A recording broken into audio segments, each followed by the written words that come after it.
Nongeye kubaha ikaze inshuti bakunzi bamenya n'ibi info, mwebwe mudukurikira aho muherereye hose mu ntara zose z'igihugu ndetse n'abadukurikira bari hanze y'igihugu, nongeye kubasuhuza mboneraho no kubifuriza ibihe byiza.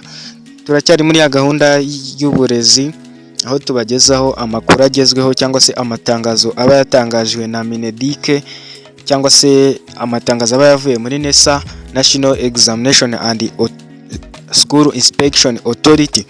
Muri aka kanya rero tuje kubabwira ikintu cy'ingenzi, itangazo ry'ingenzi ryatangajwe n'ubuyobozi bwa Mineduc ku bufatanye na NESA.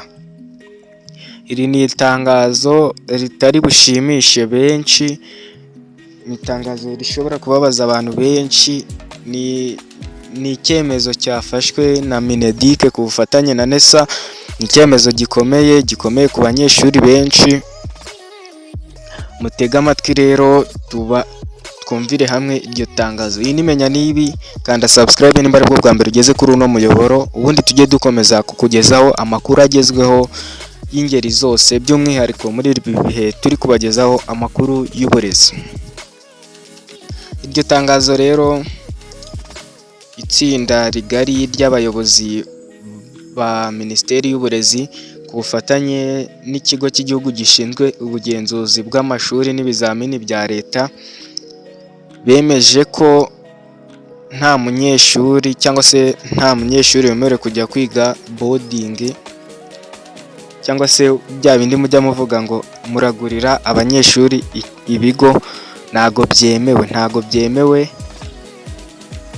byemewe.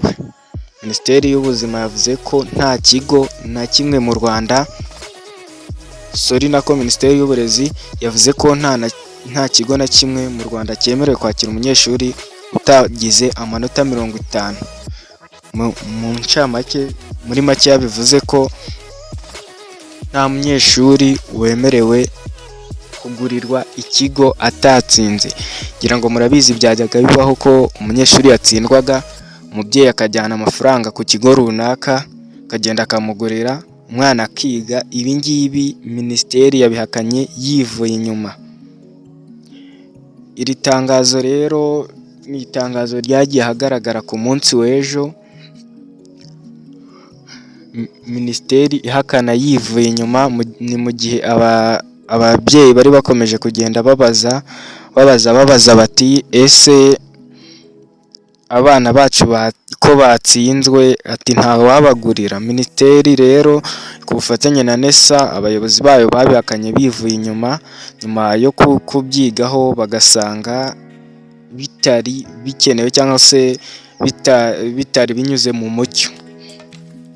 Ubwo rero ndamenyesha ababyeyi mwese mufite abana bakoze bagatsindwa, ndabamenyesha ko abo bana banyu ari ukubasubiza mu ishuri bagasubiramo iyo myaka bigagamo. Nimba yigaga P6 mu mwaka wa 6 primaire agasubirayo akiga agakora cyane agatsinda, nimba yigaga mu wa 3 kandi nabwo agasubirayo akiga agatsinda. Amanota ni 50.